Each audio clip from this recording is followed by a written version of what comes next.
नमस्कार दोस्तों, स्वागत है आपके अपने YouTube चैनल इंस्पायर एकेडमी में। यह हमारी उत्तराखंड मंथली करंट अफेयर्स 2023 की सीरीज चल रही है।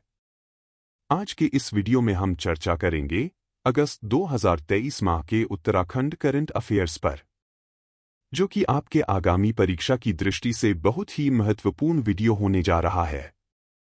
अगर आपको हमारा ये वीडियो पसंद आए तो लाइक और कमेंट करना न भूलें। दोस्तों, हमारे अगस्त माह के करंट अफेयर्स का पहला प्रश्न है कि राष्ट्रमंडल युवा पुरस्कार के लिए किसका चयन किया गया है?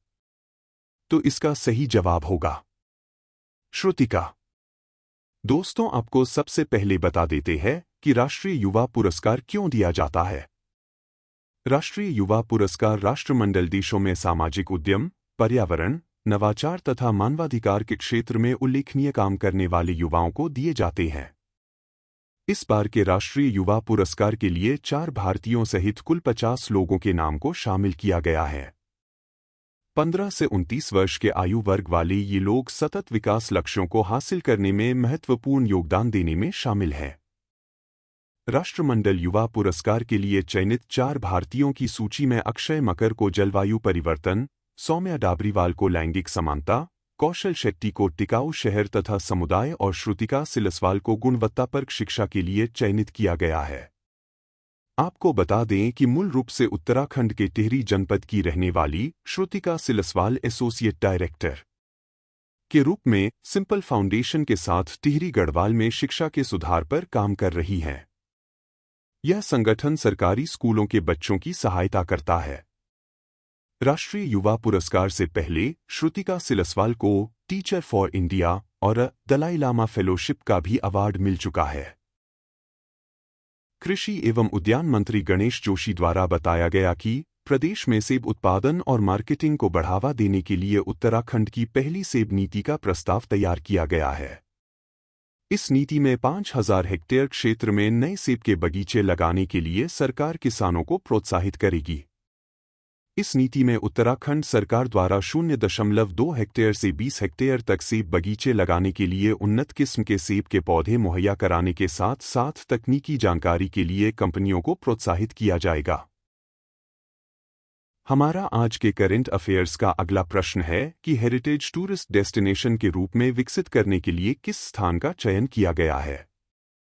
तो इसका उत्तर है चौरासी कुटिया। परीक्षा में यह भी प्रश्न पूछा जा सकता है कि चौरासी कुटिया कहाँ स्थित है। तो आपको बता दें दोस्तों, चौरासी कुटिया उत्तराखंड के ऋषिकेश में स्थित है। वर्ष 1961 में महर्षि महेश योगी ने राजाजी टाइगर रिजर्व क्षेत्र में 7.5 हेक्टेयर वन भूमि 40 वर्षों के लीज पर लेकर चौरासी कुटिया आश्रम का निर्माण किया था, जिस दौरान उनके द्वारा आश्रम में 140 गुंबदनुमा कुटिया और 84 छोटी छोटी ध्यान योग की कुटिया का निर्माण किया गया था। वर्ष 1968 में इंग्लैंड के मशहूर बीटल्स ग्रुप के 4 सदस्य John Lennon, Paul McCartney, George Harrison और रिंगो स्टार चौरासी कुटिया में करीब 4 महीने रुके थे। इन 4 महीनों में उन्होंने यहां 40 गानों की धुन तैयार की थी। उत्तराखंड सरकार द्वारा राज्य में औद्योगिक निवेश बढ़ाने के लिए सूक्ष्म, लघु एवं मध्यम उद्योग नीति (MSME) की अधिसूचना जारी की। इसके अंतर्गत राज्य सरकार ने पर्वतीय क्षेत्रों में नए उद्योगों में निवेश और रोजगार को बढ़ावा देने के लिए सब्सिडी में बढ़ोतरी की है। सूक्ष्म, लघु एवं मध्यम उद्योग नीति के अनुसार पर्वतीय क्षेत्रों में कृषि आधारित प्रसंस्करण उद्योग लगाने के लिए मंडी शुल्क में 5 साल तक 50% छूट दी जाएगी। इसके अतिरिक्त पहाड़ों में निवेश करने पर 50 लाख से 4 करोड़ रुपए तक सब्सिडी दी जाएगी, जबकि मैदानी क्षेत्रों में अधिकतम सब्सिडी 1.50 करोड़ होगी। पर्वतीय क्षेत्रों में उद्योग स्थापित करने के अलावा इस नीति में महिलाओं को भी नए उद्योग में निवेश करने हेतु प्रोत्साहित करने के लिए अतिरिक्त सब्सिडी की भी घोषणा की गई है। इस नीति के अनुसार महिलाओं, अनुसूचित जाति, जनजाति व दिव्यांगों को नए उद्योगों में निवेश करने पर सरकार 5% अतिरिक्त सब्सिडी देगी। इन्हें सूक्ष्म श्रेणी के उद्योग के लिए 5 लाख, लघु श्रेणी के लिए 10 लाख और मध्यम श्रेणी के उद्योग के लिए 15 लाख रुपए सब्सिडी दी जाएगी।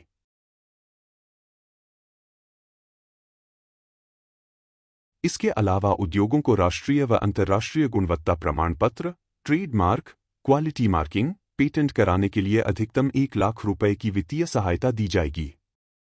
उद्योगों को दिए जाने वाले वित्तीय प्रोत्साहन के लिए राज्य व जिला स्तर पर प्राधिकृत कमेटी गठित की जाएगी। इसमें राज्य स्तरीय कमेटी के अध्यक्ष उद्योग महानिदेशक होंगे। जिला स्तरीय कमेटी के अध्यक्ष संबंधित जिलाधिकारी होंगे। इसके अलावा शासन स्तर पर उच्च स्तरीय समिति का गठन किया जाएगा, जिसके अध्यक्ष उद्योग सचिव होंगे। दोस्तों, हमारा आज का अगला प्रश्न है कि क्लैप प्रोजेक्ट क्या है?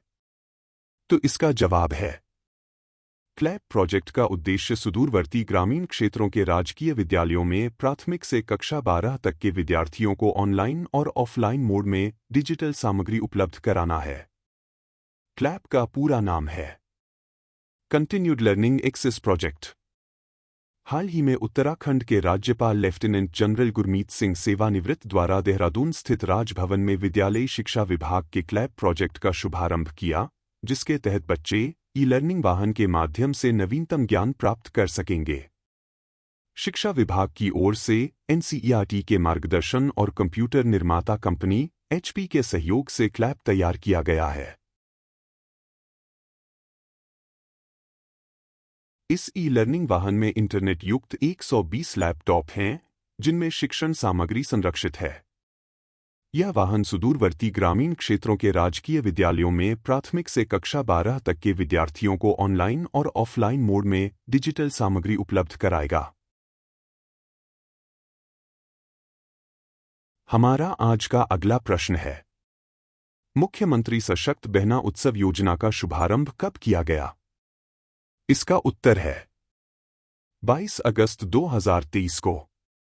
इस योजना का उद्देश्य महिला समूहों द्वारा निर्मित उत्पादों को व्यापक बाजार उपलब्ध कराना है। इसके लिए स्थानीय उत्पादों को सार्वजनिक स्थान पर प्रदर्शनी लगवाकर महिला समूहों को विपणन के लिए समुचित अवसर उपलब्ध कराया जाएगा। इस योजना का संचालन महिला सशक्तिकरण एवं बाल विकास विभाग द्वारा किया जाएगा। हमारे अगस्त करंट अफेयर्स का अगला प्रश्न है, उत्तराखंड के किस जनपद को राष्ट्रीय स्तर पर स्कॉच अवार्ड से सम्मानित किया गया? दोस्तों, आपको बता दें कि राष्ट्रीय ग्रामीण आजीविका मिशन के तहत उत्तराखंड के चमोली जिले को आजीविका संवर्धन की विभिन्न गतिविधियों के लिए स्कॉच अवार्ड प्रदान किया गया। चमोली में राष्ट्रीय ग्रामीण आजीविका मिशन के तहत गठित स्वयं सहायता समूह की ओर से सदस्यों को लेंटाना फर्नीचर निर्माण, फल संरक्षण, पिरुल से बने उपयोगी सामान, धूप अगरबत्ती निर्माण, कताई बुनाई प्रशिक्षण, डेयरी प्रशिक्षण, सुगंधित जड़ी बूटी प्रशिक्षण, भोजपत्र आदि का प्रशिक्षण दिया जा रहा है। चमोली में इस प्रकार के प्रशिक्षण से स्वयं सहायता समूह की महिलाओं को स्वरोजगार के साथ साथ उनकी आर्थिक स्थिति में भी सुधार हो रहा है। हमारे आज के करंट अफेयर्स में अन्य महत्वपूर्ण प्रश्नों में शामिल पहला प्रश्न है, 2 बार पीजी पर रोक लगाने वाला देश का प्रथम विश्वविद्यालय है? तो इसका सही उत्तर होगा श्रीदेव सुमन विश्वविद्यालय। दोस्तों, श्रीदेव विश्वविद्यालय 2 बार पीजी पर रोक लगाने के लिए नियम बनाने वाला उत्तराखंड और देश का प्रथम विश्वविद्यालय बन गया है। हमारा आज का दूसरा प्रश्न है, राज्य के तीसरे साइंस सेंटर का निर्माण कहाँ किया जा रहा है? आपको बता दें दोस्तों, राज्य के तीसरे साइंस सेंटर का निर्माण देहरादून और अल्मोड़ा जनपद के अलावा चंपावत जनपद में भी किया जा रहा है। हमारा अगला प्रश्न है, 69वें राष्ट्रीय पुरस्कार में किस फीचर फिल्म को best non feature film award से सम्मानित किया गया है? तो इसका सही जवाब होगा एक था गाँव। अमृत भारत स्टेशन योजना के अंतर्गत भारत के प्रधानमंत्री नरेंद्र मोदी द्वारा उत्तराखंड के 3 रेलवे स्टेशनों को शामिल किया गया है। इन 3 रेलवे स्टेशनों में हर्रावाला, लालकुआ और रुड़की रेलवे स्टेशन शामिल है। हमारे आज के करंट अफेयर्स में अंतिम प्रश्न है, मुख्यमंत्री पुष्कर सिंह धामी द्वारा उत्तराखंड घरेलू मशरूम उत्पाद परियोजना का शुभारंभ कोटद्वार से किया गया। दोस्तों, आज के इस वीडियो में हमारे द्वारा अगस्त 2023 के करंट अफेयर्स को कवर किया गया था। आगे के वीडियो में हम इसी तरह प्रत्येक माह के करंट अफेयर्स को अपने चैनल इंस्पायर एकेडमी के माध्यम से आपके साथ साझा करते रहेंगे। अगर आपको हमारा ये वीडियो पसंद आए तो लाइक और कमेंट ज़रूर करें और ज़्यादा से ज़्यादा इसे शेयर करें ताकि हम भविष्य में भी ऐसे ही उत्तराखंड परीक्षाओं की दृष्टि से महत्वपूर्ण वीडियो बनाते रहें। धन्यवाद।